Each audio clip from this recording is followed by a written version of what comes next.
Namni keenya barreeffama dheeraa dubbisuurraa karaa dheeraa miilan deemuu filata. Maaliif garuu? Egaa ani har'a barreeffama dheeraa ola xooftaniyyuu fixuu hin dandeenye nan dhufee jira. Maal akka isin gootan ani hin beeku. Barreeffamichis akka asii gadii kana. Namni waan bilisaan salphaatti argatu tokkoof baay'ee bakka hin kennu. Bakka kennuu dhiisuu qofayyuu miti hin barbaadullee. Ifaajjii malee waan san sababii argatuuf natti fakkaata. Fakkeenyaaf barnootuma muraasa afaan Oromootiin anas ta'ee ogeessonni fayyaa biraa waan beeknurraa dhukkuboota ittisuu irratti kennu kun gaafa fayyaan jirtu baay'uma faayidaa qabaatee namatti hin mul'atu. Garuu ammoo gaafa namatti mul'atu qaba. Yoomi dhukkubicha ittisuun dadhabamee namni dhukkubsatee gaafa mana yaalaa dhufu keessattuu hospitaala. Tokko gaafa mana yaalaa san gahuuf karaa dheeraa deemuu, geejjiba dhabuu, dafee gahuu dadhabee daandirratti nama harkaa namni du'aa adeemuu.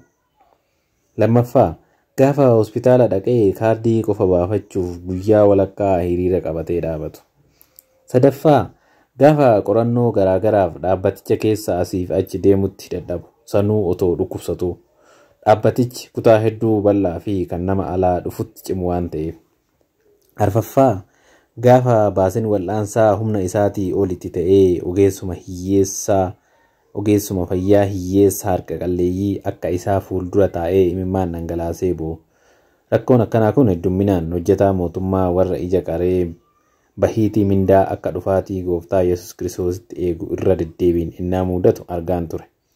Waliin boo'u malee homaa gochuu fi dadhabuu kootiif ammoo anis achumattiin boo'icha jalqaba. Imimmaan buusee osoo hin taane tuqaa.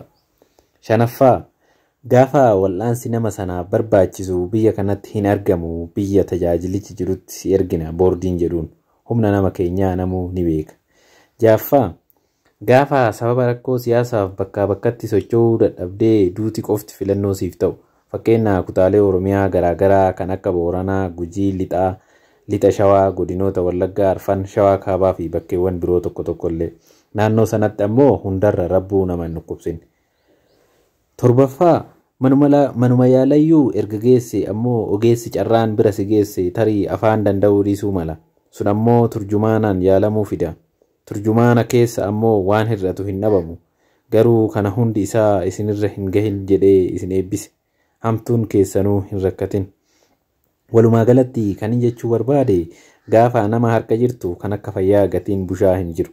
Gaafa dhabamtes ammoo kan akka ishee mi'aawuu fi dhiphina hamaa keessatti nama gatu hin jiru. Kanaaf gabaabumatti hanga danda'ameen dhukkuboota ittisuu irratti yookaan prevention irratti karaa garaagaraatiin inni dalagamaa jiru kun jajjabeeffamuu qaba, amantaa jedhuun qaba. Sababni isaas qorumsa olitti eere kanaa fi kabiroorraa nu ittisa waan ta'eef. Kanaaf isinis warri ogeessa fayyaa hin taane barumsa namoonni garaagaraa karaa teeknoolojii garaagaraatiin isin biraan ga'u ilaala. Hin tuffatinaa. Irraa baraa. Isaanittis haamilee horaa karaa dandeessaniin. Afaan isin dandeessaniin qophaa'e waan ta'eef wanti akka hin hubanne isin taasisu hin jiru. Kun carraa gaariidha.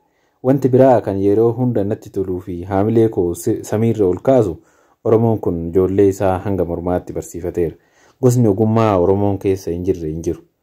Warri ogummaa biraa keessa jirtanis waan hubannoof ta'u nuuf qoodaa. Nutis barachuuf qophiidha. Namni beekumsa dabalataa hin barbaanne hin jiru. Yeroo ammaa kana akka durii beekumsi mana barumsaa qofarraa hin argamu. Bilbillii fi kompiitarris mana barumsaa olaanaa ta'aa jira. Yoo sirnaan itti fayyadamneef. Faallaa isaa yoo sirnaa fi of eeggannoon itti fayyadamuu dhiibne ammoo harkuma keenya taa'ee nu doomsuu mala. Kanuma isinitti dubbachuufan dhufe halkan gaarii fulbaana 1 bara 2022 Dr. Birboo Caalaatiin.